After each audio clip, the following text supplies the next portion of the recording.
friends, welcome back to Mimi's Mixed Bag. Thank you for stopping by. If this is your first video of mine, check out my playlist.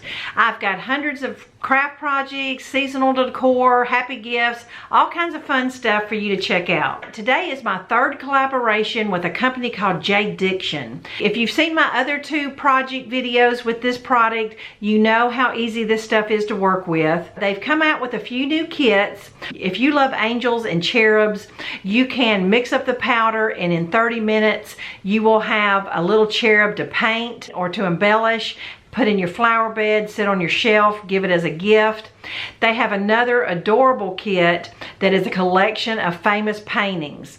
And it comes with sheets of magnet to put on there to make little magnets out of them. And they are famous paintings like Mona Lisa and the man with the apple face. They're all like cartoon versions of them. Super cute. If you know somebody who's into art or studied art, they would love this kit.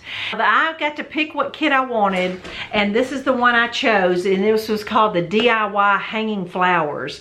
It came with 4 molds, and I'm going to do little oval plaques of flowers. A couple different roses, lily of the valley, and I think that's daisies or something. They have given me a coupon code that I'll put on the screen, I'll put down in the description box, and it will get you several dollars off of the kit. And it's like the kit's already inexpensive.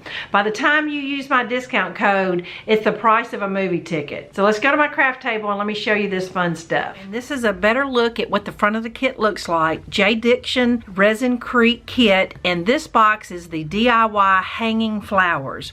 They call it the Hanging Flowers one because the 4 plaques do have a little nub there that will allow you to make ornaments or hang them up in some way. I'm gonna open it up here. Now the 4 molds that comes with it are already unpackaged because I've been playing with them this week, so I could bring you several great examples of what to do with this kit. Let me show you how big they are. The bigger ones are almost as big as my hand. This is the lily of the valley. This is the rose one. This is the daisy one, and then this one is a smaller rose one. Now the good thing about this kit is that you couldn't buy these 4 molds for what this kit cost, and you can use these molds for years and years. They are just almost indestructible. They give you a really nice colored instruction sheet. They give you the mixing ratios, the work time. The instructions include color mixing suggestions if you want a specific custom color, and a little paint pots of all your basic colors, and some great detailed brushes, just depending how you want to finish out your little plaques.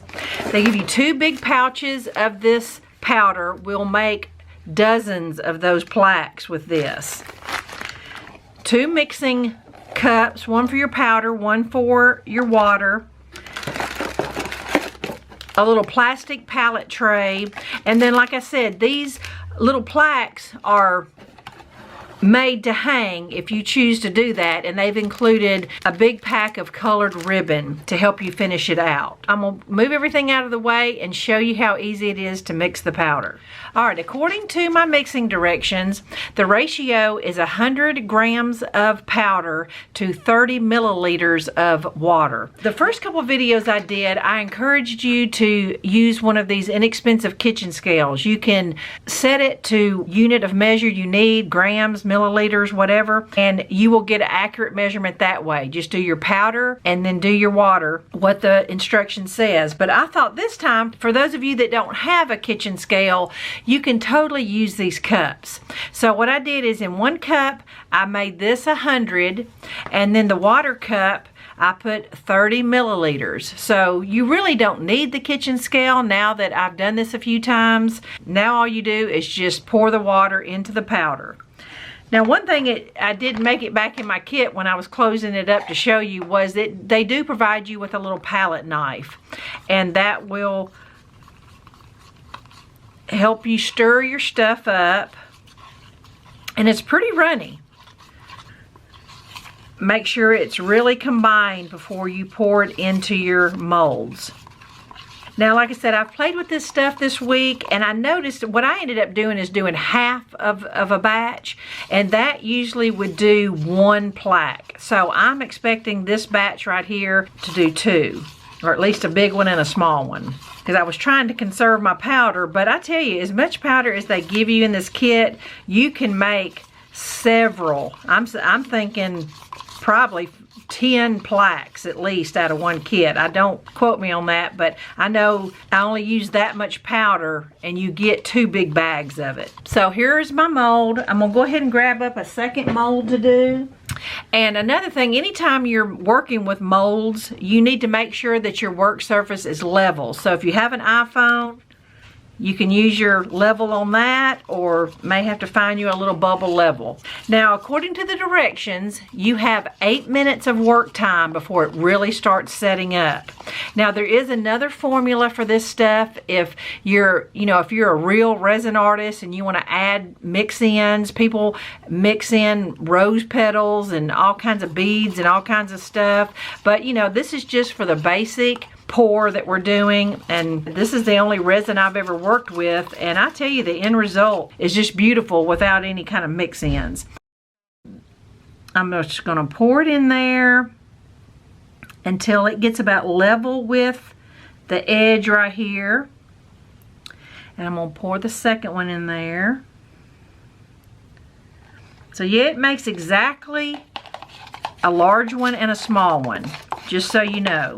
With these flowers being 3D, you need to make sure that you take a popsicle stick or your finger or the edge of a paintbrush or something and poke down in those cavities where that rose petals are. That way it will ensure that this slurry stuff gets in all the cracks. And it also helps get all the little bubbles out. This stuff is self-leveling already, and I think the word is degassing or something like that. It tends to not bubble up anyway. This stuff is so easy to work with. And I'm going to come back in 30 minutes and demold them and show you how beautiful they are. Now, this is the way I do it. I find that it is a lot safer if you pull the mold away from the resin-crete instead of you pulling the resin-crete away from the mold, if that makes sense. It just takes a little pressure off of the resin-crete. Now, it's already pretty solid. See, you can hear it, but it's still going to cure for the next several hours. So you see how I am pulling it away, and you can take a little pressure off of it. So I'm just kind of reaching my thumbs up underneath it and helping it pop out. I'm pulling the mold. Just take your time, work it out slowly, because this is a very intricate mold, and it just pops out. Look how gorgeous and detailed that is. If you're a fan of roses, you're going to love this. This one has super fine details. Loosen it up all the way around, and this one pops out pretty quick. So I just want to show you that it's that easy. Mix it up, pour it, 30 minutes, here you have your plaques. Now I want to show you some samples that I've been working on this week playing with the molds. These 2 molds, I use the same bottle of paint. This Anita's olive green. In the slurry, I put just a few drops of that green paint. It didn't turn it super green. It's more of a khaki green, but I love that color. It's very neutral. This mold just turned out beautifully. Now this one, I just demolded it and painted it the olive green with a paintbrush. It just shows you the differences you can get using the same paint. And I took a sponge and dry brushed a little white over it just so that it would show up the details of the flower and the frame of this one. All right, this one is an example of what it shows on the front of the box. I'll be honest with you, this is not my favorite finishing technique. I just really like the look of the solid color plaques. Even though it's a beautiful lily of the valley flower, it's just not my decor. But it is a fun thing to do. Now here is my absolute favorite. This is what I used. What I did is with my slurry, I put a couple drops of pigment ink. It made it very gray color. And then once it dried, it was still a gray color, and I took the same sponge brush and brushed over these roses to give them a little highlight, and it just looks like a stone plaque. This is my favorite finishing technique. Now another technique you could do is with this same rose mold, just fill the rose cavities with the slurry. You can have some beautiful 3D rose embellishments. Now I've done 2 different projects with these, and so what I'm going to do now, take these completed plaques and take it a step further and finish them out and show you how I would give them as a gift. Hey friends, it's the next day. It's such a beautiful day. I thought I'd move these projects out here so you could get a good look at them. Now my goal here is just to strictly inspire you. Take this kit to a different level other than just the basic. So like I showed you earlier, this is just the basic finishing. Paint it, seal it, and then put the hanger on it. This is a cute idea if you're into those trendy seasonal trees. You could make some pretty ornaments or hang it from a shelf peg or something like that. There's lots of people that would love to do just the basic finish. But here is another idea. This is a small little 4x5 canvas. I took a paint pen and painted the edges and decoupaged some scrap paper to match the paint on the plaque. You could do so much with this. Total customizable depending on your decor, and you could make a variety of them and hang them together in a setting on the wall, or you could just put it on an easel.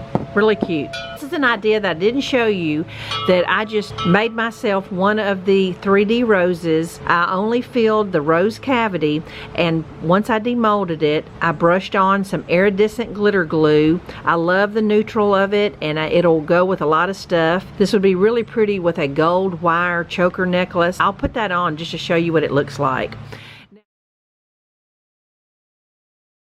I found a Dollar Tree black canvas, and the back of that canvas was a gray color, totally coordinated with this gray plaque. And so I just did a reverse canvas technique. Most of us know what that is. Just painted the wood frame and glued some scalloped ribbon around the frame just to finish it off. You know, if you're into Victorian decor, you can make this any color scheme you wanted, even with a white frame. A lot of girls are into the Wednesday Adam decor and Wednesday Adam stuff, and this is very much her style. My granddaughter will probably want this. Now, a lot of people are still into the neutral decor. This is the plaque that I just put a couple drops of acrylic paint in and put it on the end of some decorator beads to put around a vase, to put on a tray. You know, there's lots of places you can put those decorator beads. And last but not least, this is a Dollar Tree frame I found in the Mother's Day section. It was just a white frame, and I hot glued all of the roses on there and then printed off a Mother's Day poem and put inside. So much of what we know about love we learned from our mother. And just really pretty. Printed it on some blush colored paper. No one would ever know this frame came from the Dollar Tree. But what a cute little happy gift to give a mother you know. I encourage you to check it out on Amazon. I'll put the links below. Use my coupon code. Invite a few friends over. Have a fun craft night. In an hour and a half, you can all walk away with a fun little project like this. Thank you for watching. I'll be back next week with something fun to share. Bye-bye.